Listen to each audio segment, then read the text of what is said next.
আসসালামু আলাইকুম। ওয়ালাইকুম আসসালাম। চাচা কেমন আছেন? আলহামদুলিল্লাহ ভালো আছি। তো এই হচ্ছে মোহাম্মদ বারিকুল ইসলাম চাচা। তো তার এখানে দেখতে পাচ্ছেন ধানের এটা চাষ হচ্ছে এখানে। আচ্ছা চাচা, এটা কি ধান? এটা 29। 29 নতুন লাগাইছেন? এটা অনেক আগে থেকে চাষ করি আমি। অনেক আগে থেকেই? জি জি। তো এই ধানের জাতটা কই পেলেন? ধান এটা বেড়াক অফিস থেকে সংগ্রহ করছি। ও, ব্র্যাক অফিস। জি জি। তা আপনি যে ধান চাষ যে করতেছেন, এটা পরামর্শ কার কাছ থেকে নিতে হয়েছে? পরামর্শ আমি একাই আমি সব করি। তার মানে সে একজন অভিজ্ঞ উদ্যোক্তা। আমি কারোর পরামর্শ নেই না, আমার নিজেকে ব্যক্তিগত আমার যেটা আসে আমি সেটাই করি। কাউকে কি পরামর্শ দেন? হ্যাঁ, অনেকে পরামর্শ চাইলে আমি পরামর্শ তাকে দিই। ও, সেও পরামর্শ দেয়, আপনারা তার সঙ্গে যোগাযোগ করে পরামর্শ নিতে পারেন। তো আমি ডেসক্রিপশনে দিয়ে দেবো তার নাম্বারটা। তো সে একজন পরিশ্রমী উদ্যোক্তা, হালাল পথে চলে। দেখতে পাচ্ছেন সোনার ফসল, কৃষকের সোনার ফসল। আচ্ছা, এটা কয় শতাংশ? এখানে আমার 2 বিঘা জমি। 2 বিঘা? জি জি। এখান থেকে প্রায় ধানটাও কত হবে? এখান থেকে 2 বিঘাতে আমার কমপক্ষে না হলে তো 45 মনের মতো ধান আছে। 45-50 মনের মতো। 45 মন? 45 থেকে 50 মন। ও, 50 মন। আচ্ছা, এখন দাম কি রকমের? এখন তো ধানের দাম নাই, আমরা তো ধানের দাম পাচ্ছি না। আচ্ছা, কেন দাম পাচ্ছেন না? এটা মাননীয় এই আমরা যখন মাড়াই করা সংগ্রহ করি তখন আমাদের ধানের দাম থাকে না।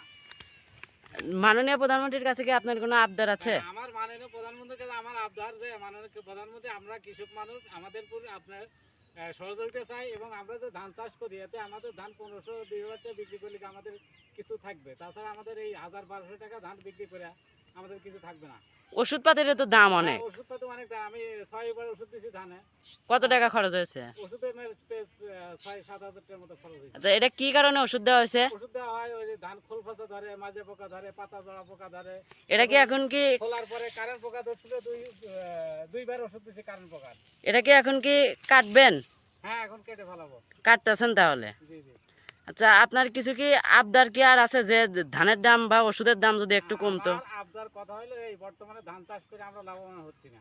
ধানেতে লস? আমাদের ধানের চাষে লস। তাহলে দর্শক কৃষকরা এটা কয় মাস পর ওঠে? এটা তো প্রায় 3 মাস, 3-3.5 মাস। লাভ কেমন হয়? লাভ ফলন ভালো থাকলে যাই হোক, খরচটা আর কি মেকআপ হয় আর কি।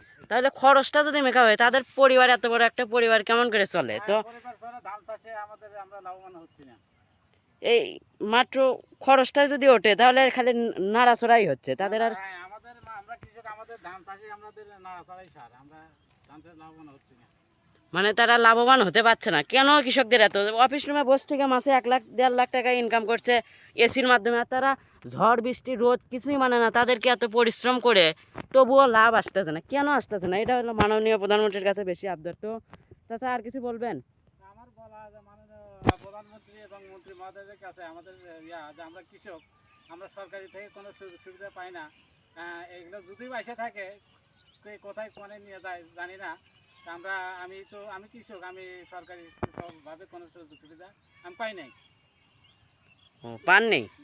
আপনি যে একজন অভিজ্ঞ উদ্যোক্তা এখন হয়ে গেছেন, আপনার তবুও আমাদের প্রধানমন্ত্রী একটা উপকার করেছে যে কৃষকদের জন্য খামার বাড়ি ঢাকায় এখানে একটা কৃষি কল সেন্টার খুলেছে। তো এখানে 16-12-3 নাম্বারে ফোন করলে আপনি মনে করেন যে আপনার কৃষির সকল পরামর্শ দেবেন। পরামর্শ নিয়ে তো লাভ নেই, পরামর্শ আপনি জানেন। শুধু ওষুধপাতির দাম এত কেন?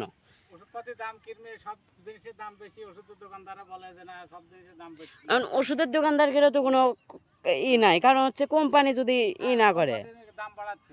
আমাদের ভোক্তা অধিকাররা কি করে কি যে এত দাম?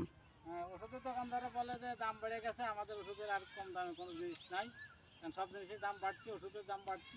শুধু মাঝখান থেকে লাভ খাচ্ছে ধানের ব্যবসায়ীরা, যারা ব্যবসা করছে তারা লাভ খাচ্ছে। তাদের বয়স থেকে মোটর সাইকেল নিয়ে শুধু ধান কিনবে আর খালি লাভ খাবে, আর কৃষকরা যে পরিশ্রম করে তাদের কোনো লাভই নাই। তো মাননীয় প্রধানমন্ত্রী আপনার কাছে আবদার এই কৃষকগুলোকে আপনার দেখার জন্য। তো আমরা একটা খুলতেছি যে সকল পরামর্শ দিব, তো আপনি তাতে কি পরামর্শ দিলে কি ভালো হবে? হ্যাঁ, সরকারিভাবে পরামর্শ পাইলে আমরা হয়তো আরো সামনের দিকে এগিয়ে যাবো আর কি। আসি তাহলে। আসসালামু আলাইকুম। ওয়ালাইকুম আসসালাম।